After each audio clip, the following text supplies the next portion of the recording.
Hi friends, welcome back to Rupa's vlogs. ఇవాళ నేను పాలకూర, చుక్కకూర, టమాటా కలిపి కూర చేస్తున్నానండి. అది చేసే విధానం అంతా మీకు చూపిస్తాను.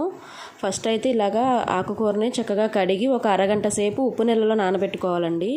ఆకుకూర ఎప్పుడు వండినా కంపల్సరీ అలా చేసుకోవాలండి. ఎందుకంటే మందు జల్లుతారు కదా పొలాల్లో, అది అనేది డైరెక్ట్గా ఆకు మీదే ఉండిపోతుంది.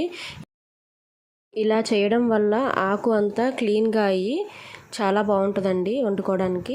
ఇలాగా ఆకుకూర అంతా కోసుకున్నాక దానిలో ఒక టమాటా, 2 పచ్చిమిరపకాయలు, పసుపు, ఉప్పు, కొంచెం చింతపండు వేసుకొని ఇలా ఉడకపెట్టుకోవాలి. చింతపండు అనేది మనం తీసుకున్న ఆకుకూరను బట్టి వేసుకోవాలి. ఇలా వేసుకున్న తర్వాత చాలామంది మూత పెడతారు. మూత అయితే పెట్టకూడదండి. ఆకుకూర ఎప్పుడు వండుకున్నా మూత పెట్టి బాయిల్ చేయకూడదు. ఇలా ఉడికిపోయాక కారం వేసుకొని దింపేసుకొని మెదిపేసుకున్న తర్వాత తాలింపు పెట్టేసుకొని దించేసుకోవడమేనండి. ఈ తాలింపుని దాంట్లో కలిపేసుకోవడమే. Thank you for watching.